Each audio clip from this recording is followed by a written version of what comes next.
prayer, and then we'll get into things. Well, Heavenly Father, we are thankful for today. We're thankful for the freedom that we have to gather, hear your word. I pray that it will be your word this morning that goes forth, that it'll be life and truth. And we're certainly thankful for your presence in our midst. Give us ears to hear and hearts to receive what you would have for us today. In Jesus' name, amen. Last week, I encouraged us to be reading the Bible, and specifically reading it like it's meant to be read, like a book, which means you start in the beginning and you go through. And of course, when you do that, you run into some problems quickly, and some of those come around Exodus 21 with laws and different things. So last week, I tried to encourage us to do that. But this week, I want to look at confronting difficult passages, specifically in the Old Testament, mostly in the law. And the things we're going to look at today are the kind of things that get tossed around fairly flippantly in our culture. Well, what about this verse and that verse? So we're going to look at all of them. Not all of them. I'm going to say all of them, but it's not literal. But we're going to look at most of them and then some. So that's going to be the plan today. But I would say, given the prevalence of the internet and its loudness sometimes, I would say that most people outside of the Christian faith, and maybe some inside of it, and we need to be challenged in that, would have a view of the Old Testament and the God it presents that could be summarized in two pretty well-known quotes by the avowed and popular atheists, Richard Dawkins and Sam Harris. This first quote is pretty popular, and I give the guy credit for using a thesaurus. The God of the Old Testament, this is Richard Dawkins and his God delusion. The God of the Old Testament is arguably the most unpleasant character in all fiction. Jealous and proud of it, a petty, unjust, unforgiving control freak, a vindictive, bloodthirsty ethnic cleanser, a misogynistic, homophobic, racist, infanticidal, genocidal, filicidal, pestilential, megalomaniacal, sadomasochistic, I missed that one, capriciously malevolent bully. And it's like, good for you. Two of those words mean the same thing, just by the way. Infanticidal and filicidal are basically the same. But it's this picture of this God who's just angry, vindictive, bloodthirsty, and he's accused him of all of these crimes. Sam Harris doesn't use as large of words, but makes the same sentiment. He says, there's no text more barbaric than the Old Testament of the Bible. Books like Deuteronomy and Leviticus and Exodus, the Quran pales in comparison. Not only is the character of God diabolical in those books, but there are explicit prescriptions for how to live that are not metaphors. They are not open to theological judo. God just comes right out and says, stone people, for a list of offenses so preposterous and all-encompassing that the killing never stops. You have to kill people for working on the Sabbath. You kill people for fornication. I could critique those all day long, but I'm not going to do that.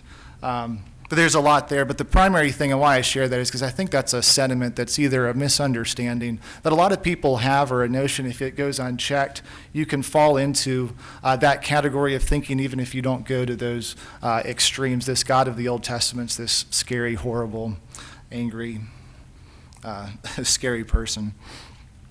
And so this morning I'd like to offer two basic responses to those kind of accusations. I'm going to focus at length some more on the second response. But first, I would observe that people who tend to make accusations against the Old Testament do so on the basis of morals and values that come from the Judeo-Christian worldview. In other words, they take the values they have and use them to attack the very thing that gave them those values in the first place. It was the Judeo-Christian worldview that gave the world a radical and unprecedented view of the inherent value and dignity of people. You don't find that outside of the Judeo-Christian worldview.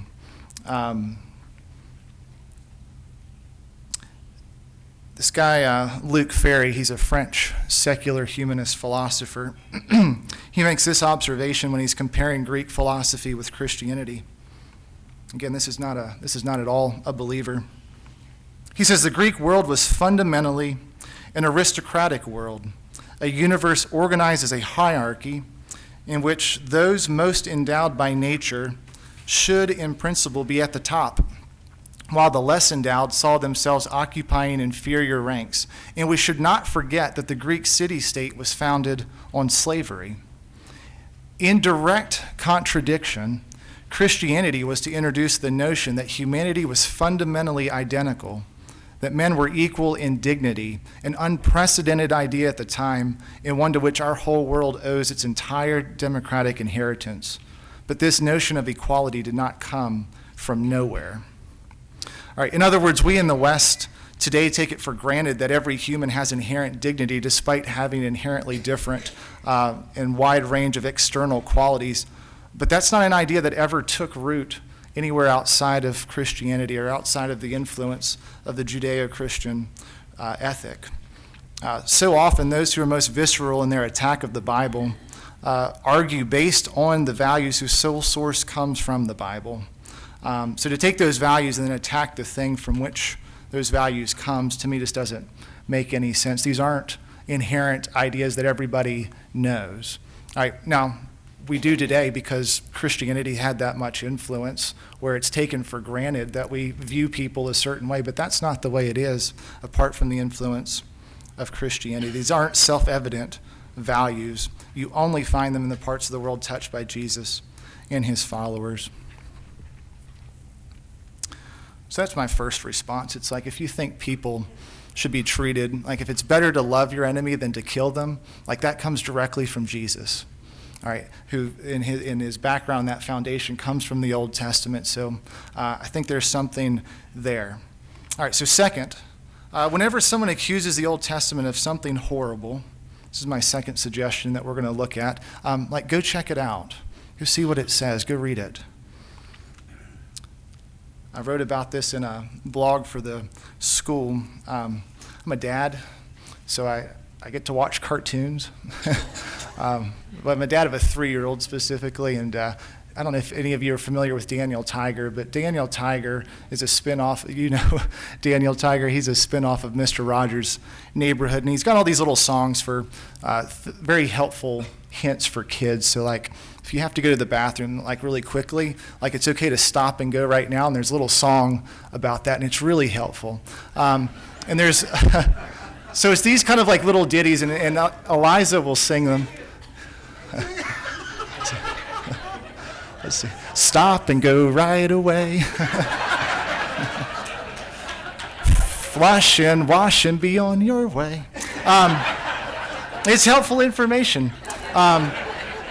There's an episode where he's scared of the dark, or there's like a shadow in the room, or they hear a noise, and the song is talking about, see what it is, you might feel better. And it's like, if you see something horrible or you feel like, oh man, there's something scary, like go check it out, go see what it is. And it's not about feeling better for us, it's about the truth. But I think you will feel better when you go and like look at what's really there. When it's being attacked, what is it exactly? And I'll tell you, in most cases, it's not the way it's accused of. It's just not doing what it's accused of doing. All right, so to that end, I do want to look at some problematic verses, the ones that are going to be thrown out pretty commonly as being this thing. But I'd also say we're going to look at some things that give us a larger context. If you've ever read Psalm 119, David sees some good things in God's law. And so it's like, well, what did he see that got him so excited about the law? And how is that so different from some of the accusations that we're used to hearing sometimes as believers? So we're going to take a look at that. And one thing I would ask everybody to keep in mind as we go, and some of this is just common sense, but people don't sometimes treat the Bible the same way you treat anything else. But like when you're giving laws, like you're dealing with like less than ideal circumstances, correct? All right, those aren't necessarily endorsements of the less than ideal. It's showing you how to handle some of those things. So I think that's kind of just an important thing. But I'll give you an example of how that plays out in Scripture. If you go to Matthew 19, we'll look at Matthew 19, 3 through 9, because I think there's a principle here that is important.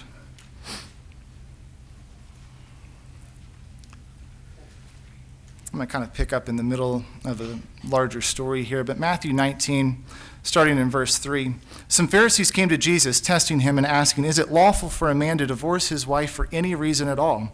And he answered and said, "Have you not read that he who created them from the beginning made them male and female, and said, for this reason a man shall leave his father and mother and be joined to his wife, and the two shall become one flesh.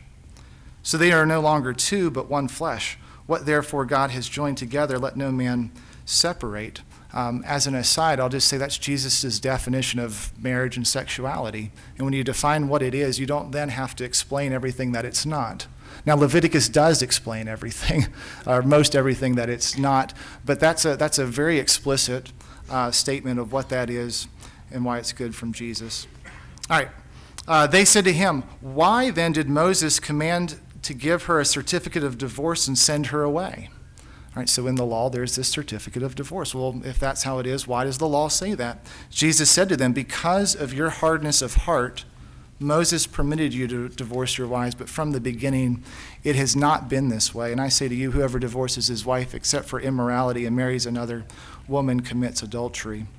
The law, I think, is realistic about human failings and makes accommodations for many less than ideal circumstances. And I think that's what Jesus is saying there in this thing. It's like, well, he had to, because it's like you could just say don't, but we have to deal with what's real and with what's real with people. It's like your hearts are hard. How do you accommodate this? How do you protect the most vulnerable? The law does a lot of those things. All right, so we're not going to look at a comprehensive list, but we are going to look at quite a few things. And I think that thinking these things through is so important because they're the kind of things that chip away or could potentially chip away at our view of God. It's like, well, is he really good? And can he really be trusted? Does he really love me? And two, can I really love him? Now, if he's what Richard Dawkins says, that's not a lovable God. That's somebody to rebel against if he exists. Is God really that way? And again, we might not be as extreme in our thinking as Dawkins, but it's like, do we have this sinister view of God like he's got a dark side, or he's a little bit of a yin-yang, like he's mostly good, but man, you don't want to fall into that dot in his character or personality. I think the law shows us that we are dealing with a good God. Confronting tough issues in the Old Testament is ultimately about finding that God is indeed good and trustworthy. I think that makes all the difference when it comes to living for him. All right. See what it is, you might feel better. Go to Exodus 21. Rather than grouping these by topic or anything, we're just going to start in Exodus and we'll keep flipping to the right. You don't get very far in the law before you see the word slave. Exodus 21, verse 2, and then I'm going to skip down to 7 through 11 just to highlight what could be more problematic potentially. Verse 2, if you buy a Hebrew slave, he shall serve for 6 years, but on the 7th year he shall go out as a free man without payment. In other words, he doesn't owe you anything else. 7, if a man sells his daughter as a female slave, she is not to go free as the male slaves do. If she is displeasing in the eyes of her master who designated her for himself, then he shall let her be redeemed. He does not have authority to sell her to a foreign people because of his unforgiveness or unfairness to her. If he designates her for his son, he shall deal with her according to the custom of daughters. If he takes to himself another woman, he may not reduce her food or clothing or her conjugal rights. If he will not do these things for her, then she shall go out for nothing without payment of money. In other words, if she's not treated properly, she's free. That's good. Servitude, protection of women. I think that's an interesting phrase, according to the custom of daughters. Let me read you a quote by, this is the only quote I'll give you outside of some scriptures today. This is again from John Goldingay. But he says, although he calls the Old Testament the First Testament here. Although the First Testament talks about slavery, Middle Eastern slavery was not an inherently oppressive institution like the European slavery accepted under the Roman Empire and then accepted by Britain and the United States. It would be better to call Middle Eastern slavery servitude, a servitude that could provide people who become impoverished with an economic safety net. The Torah accepts such servitude but places constraints on it, such as limiting its length to 7 years and requiring a servant to be treated as a member of the family. We hear the word slave and slavery, and we rightfully think about our own history and our nation with that. That's not necessarily what's happening in the Old Testament and in some of these Middle Eastern situations. And again, this is where there's that separation of time, culture, language, distance, geography between us and the Old Testament. And I think that we need to not be snobs about our way of thinking being the way that things always were. So I'll give you the next one to highlight that. Verse 16, and again, thinking in terms of accusing the Old Testament of endorsing slavery. Verse 16, he who kidnaps a man, whether he sells him or is found in his possession, shall be surely put to death. Is there a slave trade in Israel? No. And when you think about stains on human history, nobody thinks, all the slaves that the Jews had in their poor treatment. That wasn't a thing for a reason. And that reason is because the law's not exactly like that. It is dealing more with servitude. There are a lot of restraints on it, and there's certainly no trade, kidnapping punishable by death in Israel. Verse 20, talking about the servants. If a man strikes his male or female servant with a rod and he dies at his hand, he shall be punished. That word's always death penalty in that context. All right, you get mistreated, life for life. There's no hierarchy there between a master and a servant. Exodus 21, 26 through 27. Similar concept. If a man strikes the eye of his male or female slave and destroys it, he shall let him go free on account of his eye. And if he knocks out a tooth of his male or female slave, he shall let him go free on account of his tooth. What's the result of servant abuse? It's their freedom, right? All right, that's not what we have in our American minds when we think of slavery. But this law, if you look at it, it is a freeing situation. Freedom is a result of abuse. Exodus 21, 22, 16, and 17. This one's often, I've heard this one in the context of justifying rape, which again, if you read it, that's clearly not what's happening. If a man seduces a virgin who is not engaged and lies with her, he must pay a dowry for her to be his wife. If her father absolutely refuses to give her to him, he shall pay money equal to the dowry for virgins. One, that's not rape, but two, this guy seduces somebody, lays with her. Now there's a responsibility. Are you willing to make her your wife? Because if you're not, you're paying like you are. And if that's the law, how are you going to treat people? I mean, that's the way it is. So it's if you're willing to marry her, do it the right way. If you do this, you better be willing to marry her. And if you're not willing to marry her, her dad says, you're still paying. Who's protected in that? Right, that's a protective situation under less than ideal circumstances, yes, but it's not an endorsement of poor behavior. It's making accommodations for less than ideal behavior because guess what? It's we've got hard hearts that need to be dealt with. This was the proper way to deal with that. All right, 21 and 20 through 24, still in Exodus 22. This is very interesting to me, and I'm going to be repetitive about it because the law is repetitive about it. Think about this as a law of your people. You shall not wrong a stranger or oppress him, for you were strangers in the land of Egypt. You shall not afflict any widow or orphan. If you afflict him at all, and he does cry out to me, I will surely hear his cry, and my anger will be kindled, and I will kill you with the sword, and your wives shall become widows, and your children fatherless.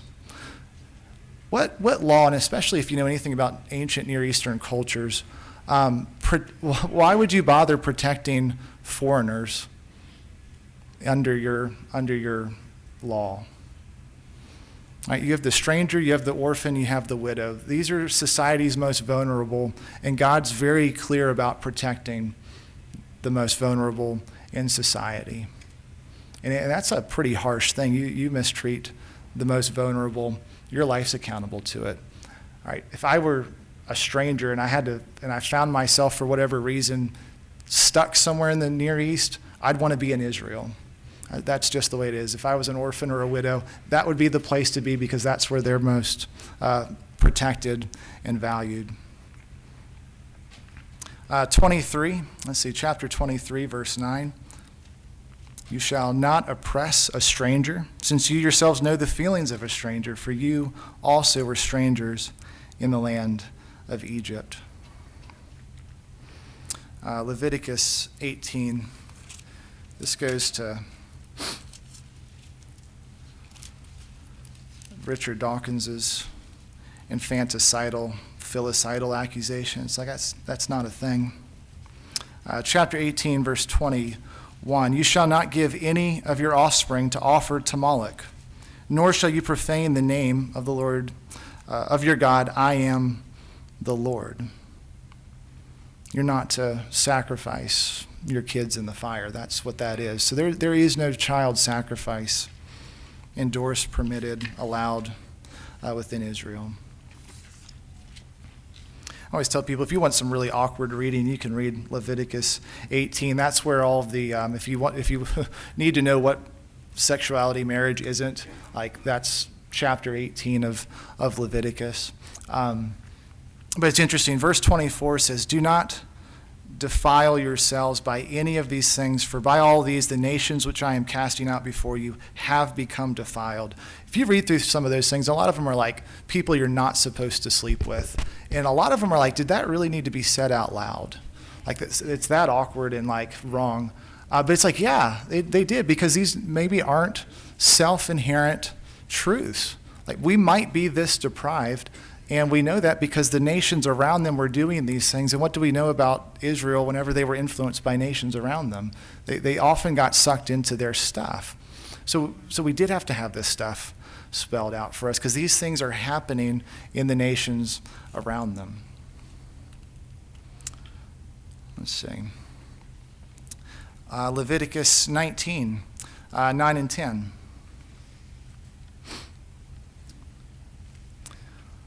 When you reap the harvest of your land, you shall not reap to the very corners of your field, nor shall you gather the gleanings of your harvest.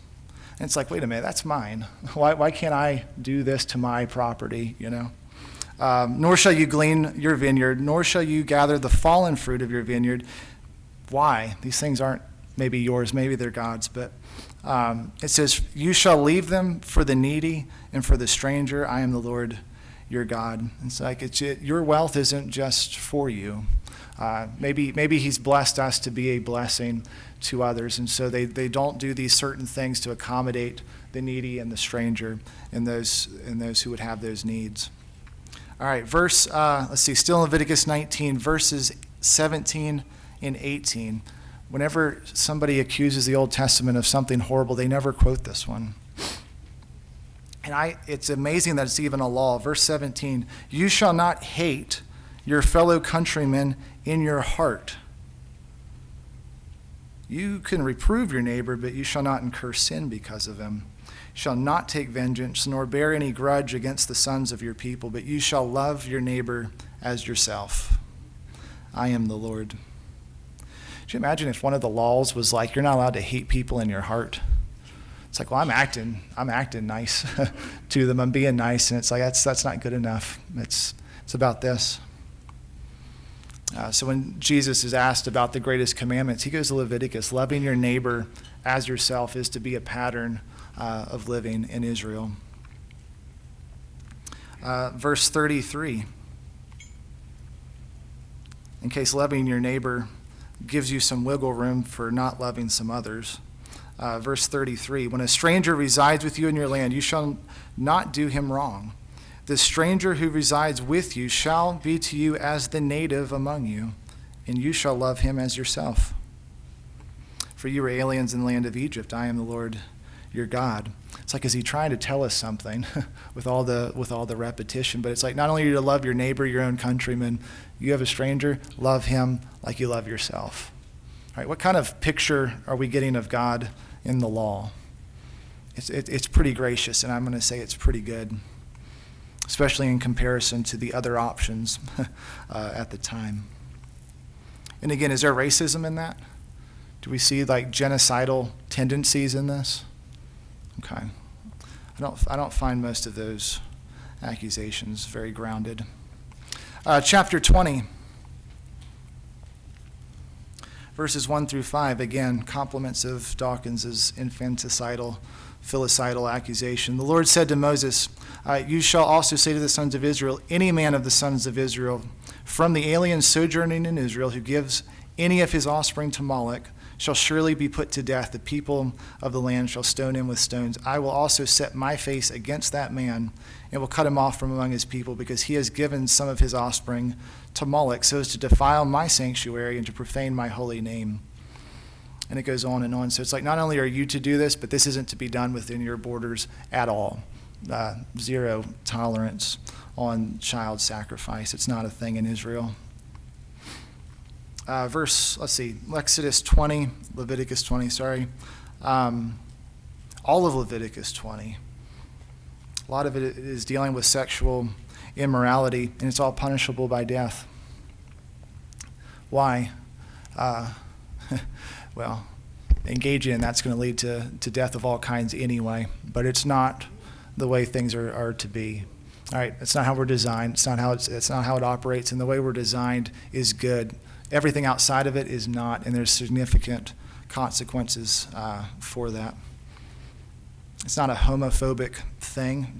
That one's not singled out in any special way compared to any number of others. That's like Jesus said, it is this, therefore it's not all of these other things.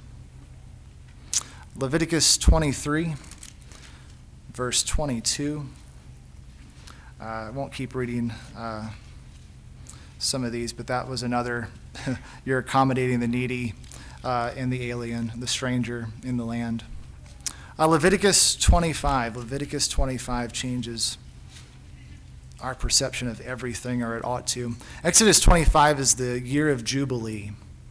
All right, there are time constraints on some of these things, and in the 7th year and in the 50th year, people go out free. And not only do they go out free and not in debt, they come out better than when they went in.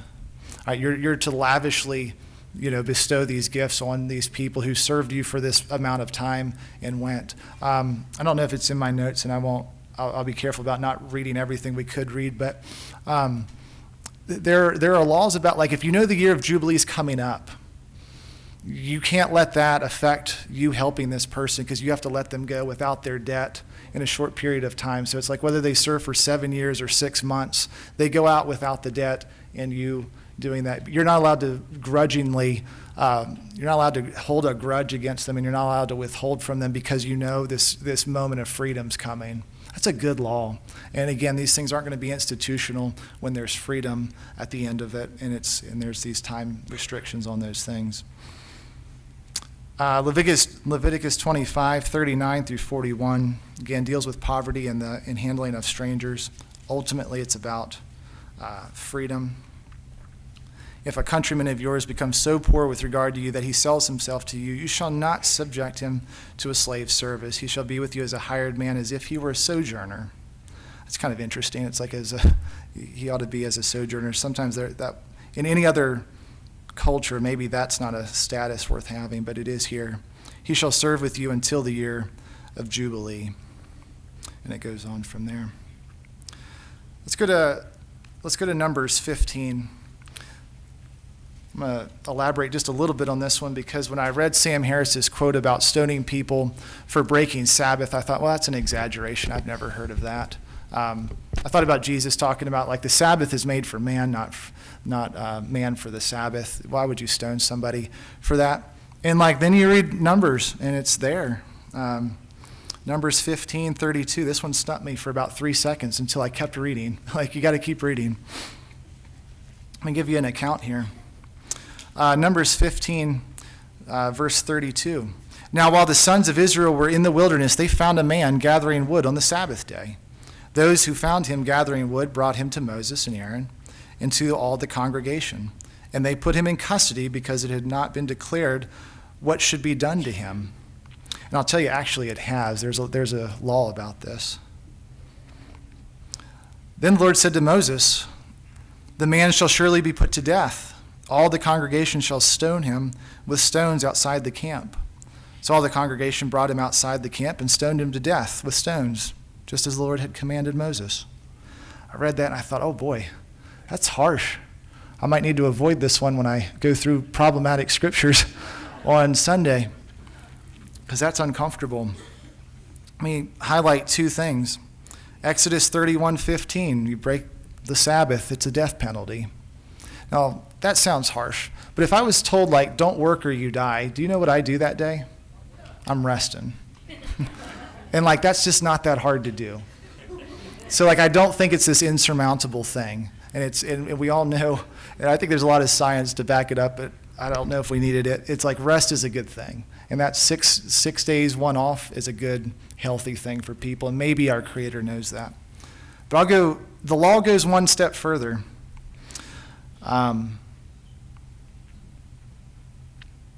Let's do that first. Exodus 35, verses 2 and 3 repeats the death penalty for Sabbath breaking, but then it also specifically identifies something else you're not supposed to do on the Sabbath. Do you want to guess what that thing is?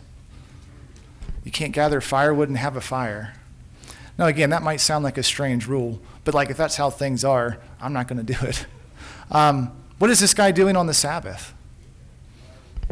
Yeah, you couldn't be in any more violation of what God had asked and in his law. It couldn't have been more clear, and you couldn't be in any more defiance of it. Keep reading in Numbers, because the Lord elaborates about this, and this is where there's no contradiction between what happens in Numbers 15 and a statement like what Jesus said about the Sabbath being for us, not the other way around.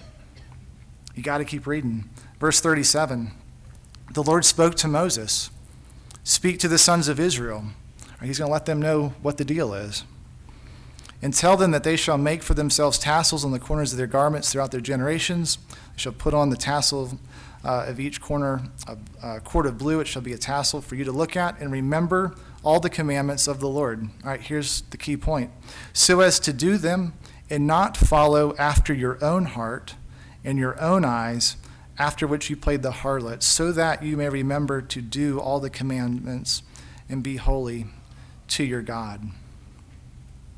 This guy was following his own heart according to his own eyes. And if you want to know what that looks like, read Judges. What does it look like when people do their own thing their own way? It's a disaster. And it's not only a disaster to everybody else around me, it's a disaster to me. This is a very protective law. And again, there was a zero tolerance in that case. Do you want to know how many Sabbath breakers there were the next week?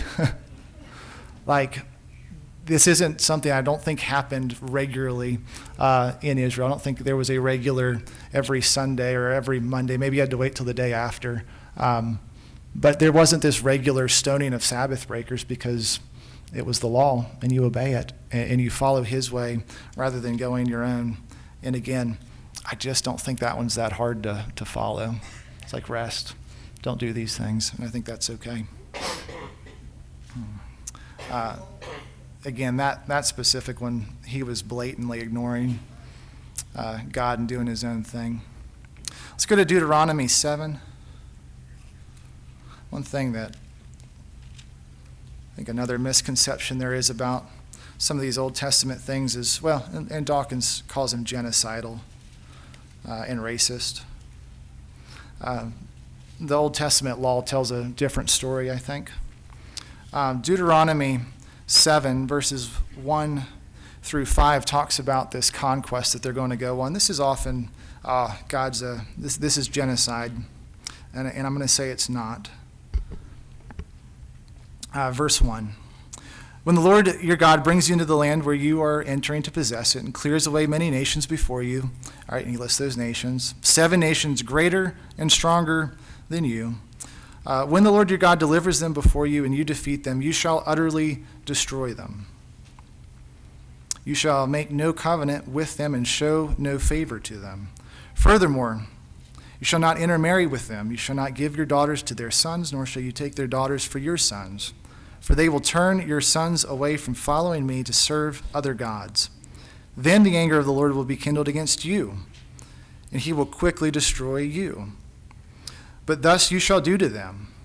You shall tear down their altars and smash their sacred pillars and hew down their Asherim and burn their graven images with fire. For you are a holy people to the Lord your God. The Lord your God has chosen you to be a people for his own possession of all the peoples who are on the earth. And then he said, don't think too highly of yourselves, because it wasn't you, it was me that made you that way. What's going on here? Is this a genocidal situation? You utterly destroy them. I told a group of kids once, it's like you come in from a basketball game and you're like, we slaughtered those guys, or we got slaughtered. And it's like, no, you didn't. Everybody came out alive, and there was only one bloody nose. Like, nobody was slaughtered. Like, it's like, why is it okay to use that rhetoric in one situation? We all know what we're talking about, and maybe not in another. There is such thing as military rhetoric. You utterly destroy them. Next sentence, you shall not intermarry with them. Well, if we killed everybody, who are we not intermarrying with? And he explains why. And it's about turning their hearts to other gods. So what are you supposed to do with them? Here's the details. Verse 5, tear down their altars, smash their sacred pillars, hew down their Asherim poles, burn their graven images. What are you destroying exactly? It's like you're destroying idolatry in places. That's the emphasis, that's the thrust. It's not about just mindlessly killing people. It's about going after the idolatry that you're going to get sucked into. And what does idolatry do to people? Not just to Israel, but what is it doing for those nations? That's a bondage situation for them. So again, I think there's a different emphasis there than the Bible's often accused of doing. It's like just mindlessly kill them because they're in the wrong place at the wrong time, and that's not exactly what's going on there. I want to be sensitive to time, but we can go through a couple more here, and the rest will be in the notes. Continuing on that line, Deuteronomy 12, same thing. Verse 2. Deuteronomy 12. Verse 2 is talking about this land which the Lord's going to give them to possess. He says, you shall utterly destroy all the places where the nations whom you shall dispossess serve their gods, on the high mountains and on the hills and under every green tree. You shall tear down their altars, smash their sacred pillars, burn their Asherim poles with fire, and you shall cut down the engraven images of their gods and obliterate their name from that place. And again, when I read that, the emphasis is on places, altars, pillars, Asherim poles, images, and again, places. It's not about slaughtering people. Now, does that happen in war and conquest? Yes. Does that make God genocidal, angry, whatever? No. The emphasis is on those things. And again, the law in Israel absorbs strangers in those nations that they come into contact with. It's supposed to spread to everybody else. If God was somehow racist and genocidal, why do we have the book of Jonah in the Old Testament anyway? You know what I'm saying? All right, they're from Assyria, and it's a terrible place. It'd be the perfect place to blow away, which is what Jonah thought. But it's not how God was. And God says something very interesting at the end. He's like, there's X number of people in here and animals. Why would I kill them? It's like, this is the God that we're serving. He loves people. And at the end of Jonah, we find out he loves the animals enough to want to spare the city on their behalf as well. This is a good God that we have a picture of in the Old Testament. So that was Deuteronomy. Deuteronomy 15, again, the sabbatical year. The ultimate goal in Israel is no poverty and no servanthood. All right, does that goal ever get accomplished in Israel? Probably not. All right, probably not. But the law is laid out so that if it's followed, that's the end result. And of course, we know ourselves. And it's easy to point at other people, but we fail in those. Let me give you another one that's problematic by way of highlights. And that is Deuteronomy 21, verses 10 through 14. I've had this one directed at me before, and it's like, just read it. When you go to battle against your enemies and the Lord your God delivers them into your hands and you take them away captive, and you see among the captives a beautiful woman and have a desire for her, and would take her as a wife for yourself, then you shall bring her home to your house, and she shall shave her head and trim her nails. She shall also remove the clothes of her captivity and shall remain in your house and mourn her father and mother for a full month. After that, you may go into her and be with her, and be her husband, and she shall be your wife. It shall be, if you are not pleased with her, then you shall let her go wherever she wishes, but you shall certainly not sell her for money. You shall not mistreat her, because you have humbled her. It goes on. I don't know why that was read. It was like it's endorsing this like sex slavery. And it's like, no, it's not. No, it's not. Think about, this is again a less than ideal situation, but what is a female prisoner of war, so to speak, or even if you just left the area, I could make an argument that it's better to be married to one of these guys, because it's not talking, there is no sex slavery, there is no abuse there, there's a period of mourning. In the end result's not just you get to do whatever, it's you have to be her husband. This is a commitment thing. This is a protective thing for this person. They're not sexual objects, and there is no rape in that situation. It's about being a husband to this person, taking care of her. And if that, under less than ideal circumstances, what are some other options for her?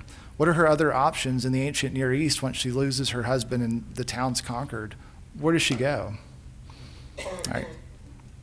This isn't America heavily influenced by Christianity where that you can make your own way in the world necessarily. It's dealing with less than ideal circumstances, but it's built in to protect the most vulnerable. What other law cares what you do with your prisoners, by the way? Any of them. This says something about God and his heart for people, and he is keeping an eye out for the most vulnerable among us, and those we would most easily abuse or be abused. Deuteronomy 23, 15 through 16.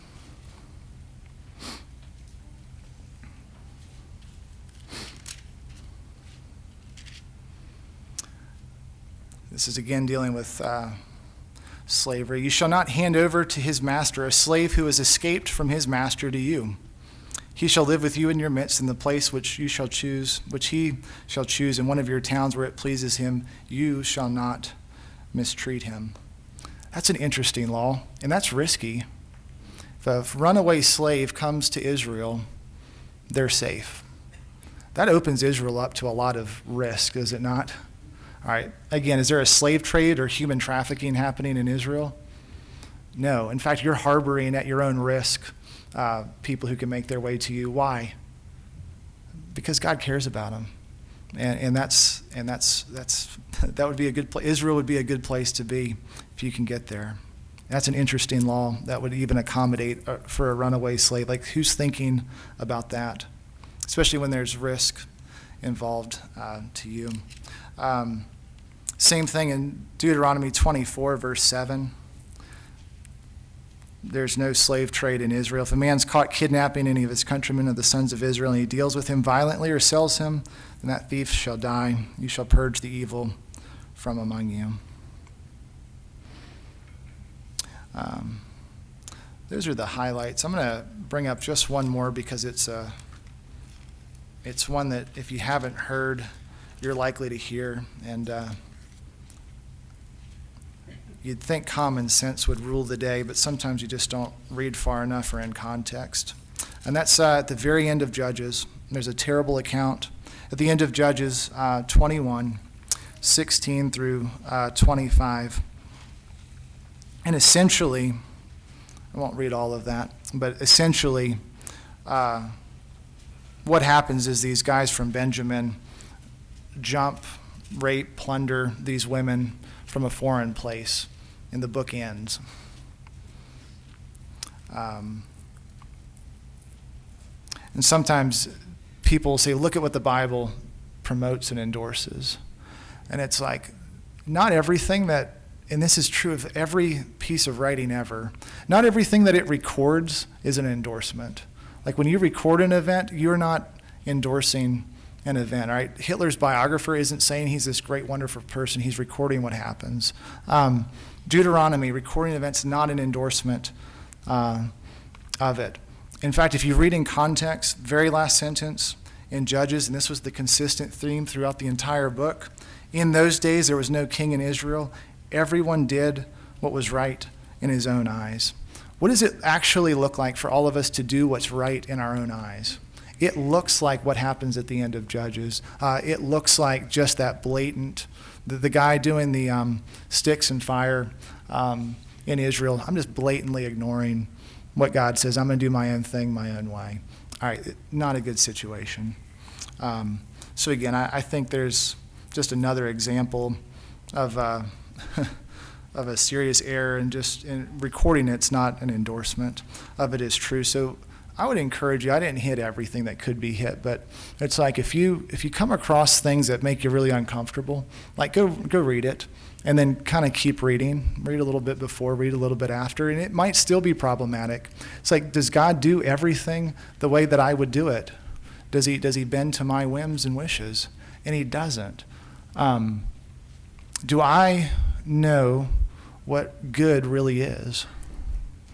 Or does he define good just by nature of who he is, and I have to grapple with that?